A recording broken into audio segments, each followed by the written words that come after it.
I once started a question: what's the most energy intensive equipment in your lab? It's probably not a sequencer, probably not a mass spec. It's actually probably your freezer. It required 30 kilowatt hours per day to run it, and then 4.5 kilowatt hours for HVAC. Just to maintain, like, because it releases heat. That's how the thing works. And then you multiply that by how many figures you have. The sum set that goes up very, very quickly. The nice is, like, you think about cold chain, you think about the risk. So, 2 you get 2 a.m. morning text, oh, your freezer is failing. We don't know if it's a false alarm. That was just someone just forgot the door was not ajar, or it's actually a real failure, or one of the sensors was broken. So and then the risk is, like, you just let it go, and that's really what happened during Karolinska Institute at Place 3 during Christmas, where they're like, you know what, let's just forget it. And 5 days later, they lost more than 34,000 samples, destroying because of the freezer failed, and they lost about 37 million in terms of euros in losses in global price. So 76% of failures happen after hours. Anyways, so everyone know that, and probably strategies of this. When you spray something cold, it requires dry ice. You put enough dry ice. You put too much, you spray for the way. You do too little, it might not survive the journey. Might get stuck in somewhere in the customs because there was not enough. Human might get stuck in customs. This has happened to us. And so there's a lot of things that need to add for air cold shipment, and styrofoam, dry ice, hazmat labels, IATA, required containers, then training every for in 2 years, all single use, all landfill. And I'm familiar with the LETs, with dry ice, so single use materials. What we dream and cache is really on the right, where same sample. Imagine it came from a freezer, but at room temperature. And so we did inspire a company thinking about we're going to be a shipping company. We actually were trying to figure out, do biomolecules require low temperature to preserve? And I think the answer is pretty clearly no.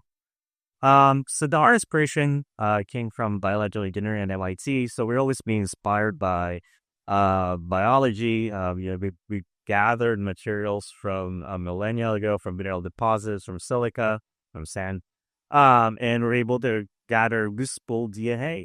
And these are locations where water activity is nearly zero. So we asked the question: can we do chemistry to try to mimic that at will, but also be able to reverse that process at will with the same like integrity as it came from a freezer? And that's really what cache is, and we've tested it across multiple sequencing platforms. You name it, Illumina, PacBio, and Nanoparticles. I'll show you all of those platforms in there. And we didn't stop with one chemistry. We started with sol gel silica-based fossilization, quite a mouthful, probably saying that 2 times fast. Rock solid data, figuratively, and I'll show you later. Then we move to a new chemistry called polymer encapsulation. So we were inspired by the plastic problem. So the chemistry that we developed a decade ago, it will not last us all. Why not try to mimic that? But without a twist, we made it deconstructible at will. So we can deconstruct the entire polymer at will using we did one step.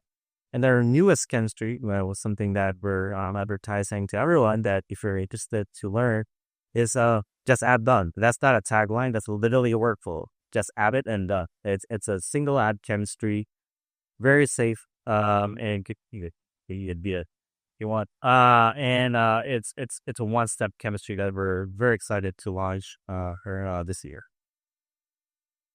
So same molecular integrity, it doesn't mean anything until I show you the data. So here's the data. This is something we published this year with several sites or clinics around the world. These are our clinical data. So the one on the left is our work with beta-spotted light, where we'll look at FFPE samples, DNA collected from FFPE, and show that the cached and silicated sample is equivalent with frozen samples in terms of the ability to detect mutations using a clinical diagnostic IGNA, IPLEX, for non-small cell lung cancer.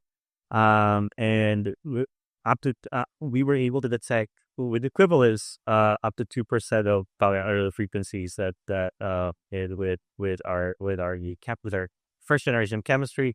I think the one on the right, for me, the most exciting part is what we saw is that we saw more C2C artifacts in frozen samples than our cache samples.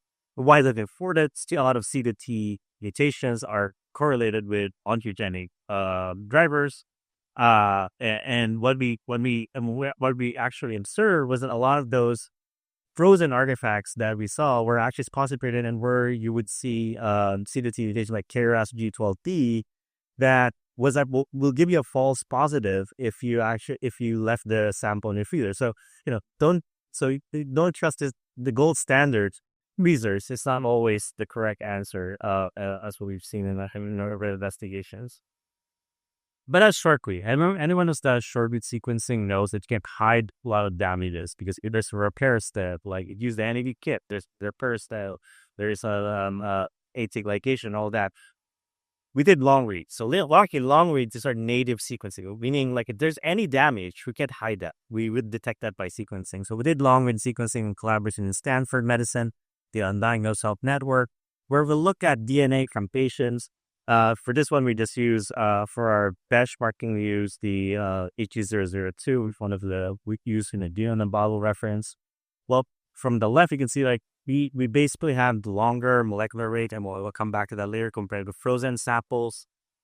Critically, we're also able to preserve metallation, which is an epigenetic marker. And we were able to maintain that and validate against gold standard of isotype sequencing. So we are able to maintain not only the mutations that would cause diseases, but also secondary mutation like methylation biomarkers. The last thing I think is important for are people who like to store stuff in the freezer and access them repeatedly is that we saw significant freeze-thaw damage, degradation in the molecule over time as we keep accessing it by freeze-thaw. Whereas compared that to our silication, where we have reduced that damage altogether. And that's kind of important. You want to maintain very long molecules because if you want to look at structural variants, for example, the longer your molecules, the better your chance of detection goes. DNA is easy, as everyone probably thinks. We also tried RNA. RNA is very notorious, very easy to break. With collaboration with PacBio and Managed Genome, was look at compare our silication technology, our fossilization method compared to dried RNA. The one on the left is basically dried RNA under 7 days at room temperature. It's basically the area. But with our on the right, we've maintained the length of the molecules, the full length of the RNA. And that's kind of important. As we're moving towards long-read RNA sequencing, where we look at isoforms, that's going to be important for help diagnosing alternative splicing and all that. It's going to be very, very important for future molecular diagnostics. So science is great, but what does that mean in the context of sustainable? Biouniverse, you pay for like what, $15,000, $20,000 worth of freezer, but that's a down payment for a decade of paying energy bills.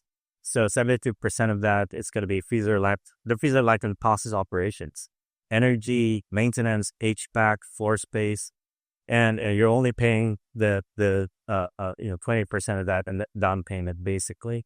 And then you look at the energy, as I mentioned earlier, 20 kilowatt hours, 4.5 kilowatt hours per day for HVAC. What does it mean in it's basically running one U.S. household, then 365, 24 hours a day. And then CO2.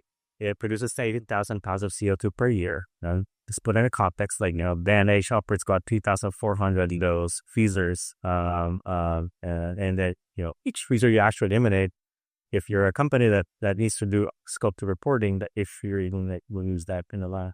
I want to really bring that up on the cold chain too, because if you think about a freezer, you have to also think about the cold chain per part freezer, dry light, styrofoam, backup generators. You have mirror size just in case one of them fails, and monitoring systems, hazmat shipping. And that's really a lot of headache. What we dream of cache and what we're trying to implement is this ambient storage approach where all you need is shelf. You could even put in there fuck. So with that, and we're attached for what we want to build a future bias preservation together. If you're interested in this new chemistry to develop, here's a QR code. Since you can send an email to us, reach out to us to access our new chemistry. Thank you very much.